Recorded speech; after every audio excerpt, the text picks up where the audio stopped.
Only a whole of government and whole of society approach will enable us to do all of these. It is necessary to apply all the resources that are at hand if we are to progress as quickly as we need.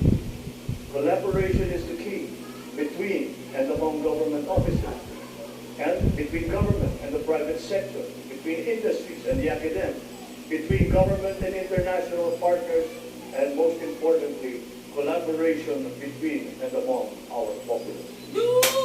Kakailanganin natin ang tulong at kakayahan ng buong pamahalaan at ng buong bansa.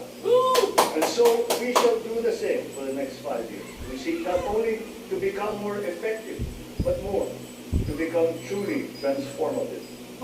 This approach will be operationalized through the interagency cooperations, as well as through coordinated efforts between and among the three branches of government and the independent constitutional bodies.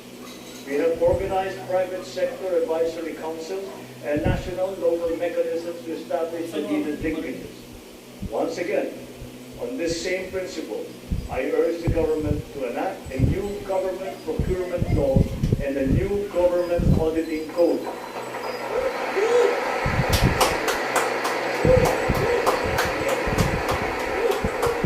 This to make government procurement and auditing more attuned to these changing times.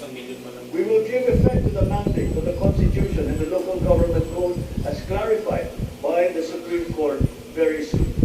Almost all the required devolution transition plans of the LGUs are done. To fully prepare them for optimal devolution, the necessary technical and financial assistance is being extended to our local government. In everything that we do, the enduring Filipino quality of bayanihan will still be our guide. 5 taon mula nung matinding kaguluhan, pabago na ang Marawi City na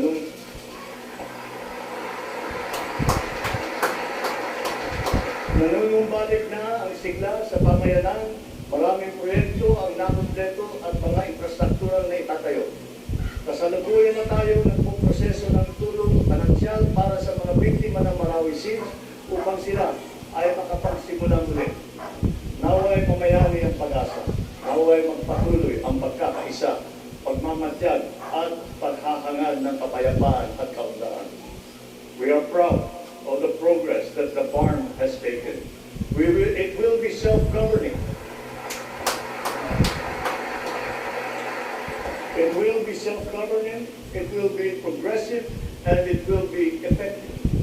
But this was only made possible because of the cooperation of all key groups.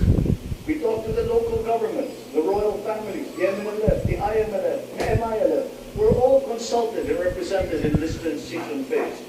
The international community has also supported us in this smooth transition. Former adversaries are now partners in peace. Its functions have been defined, and its basic laws are now being written. Through the farm, we have strengthened the nation's prospects for finally achieving sustainable progress anchored on a true and lasting peace in southern Philippines. We will continue to support the progress of the farm, apace with our singular vision for all Filipinos.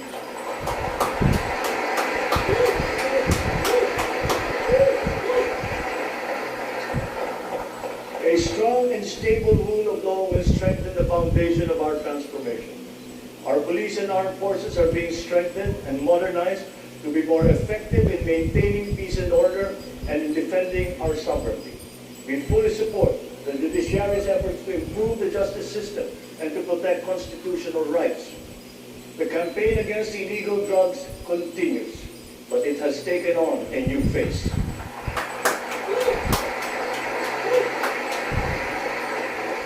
It is now geared towards community-based treatment, rehabilitation, education, and reintegration to curb drug dependence amongst our affected citizenry. Last year, we launched the Buhay Ingatan Droga Ayawan or BIDA program and established an additional 102 Balay Silangan Reformation Centers nationwide.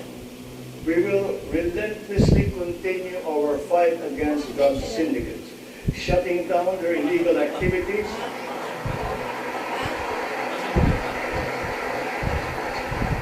we will shut down their activities and dismantle their network of operations. Unscrupulous law enforcers and others involved in the highly nefarious drug trade have been exposed. I will be accepting their resignations.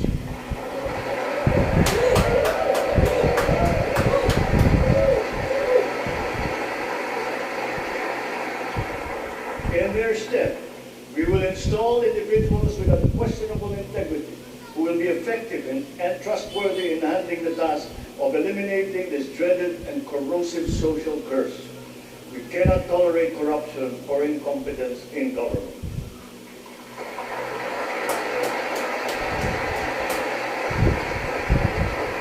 For almost half a century, some of our fellow Filipinos have taken to arms to make their views known and felt.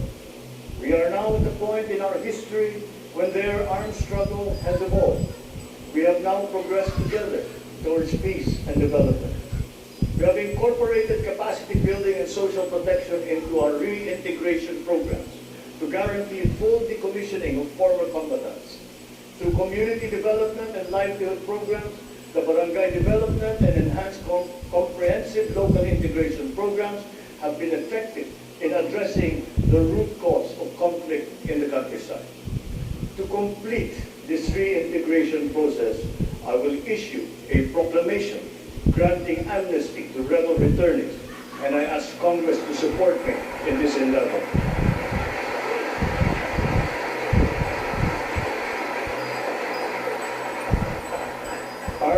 Our journey to progress requires not only unity and social cohesion amongst our people. It is also imperative that our nation remains intact and inviolable, our sovereignty preserved. We will protect our sovereign rights and preserve our territorial integrity in defense of a rules-based international order.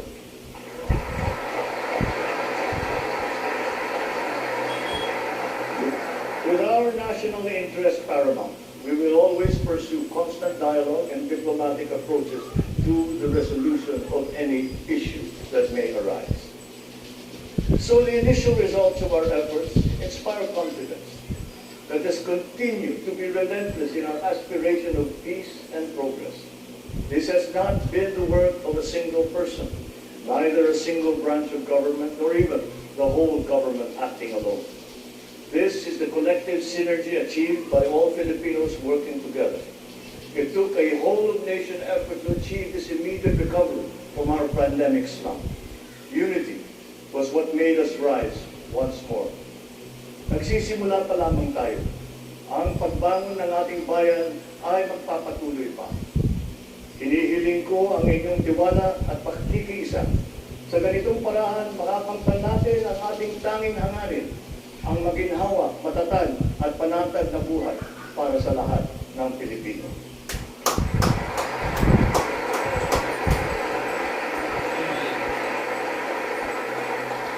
Makikipagtulungan tayo ng mabuti sa Kongreso para sa mga mahahalagang batas na kinakailangan para sa ating tuloy-tuloy na pag-awal.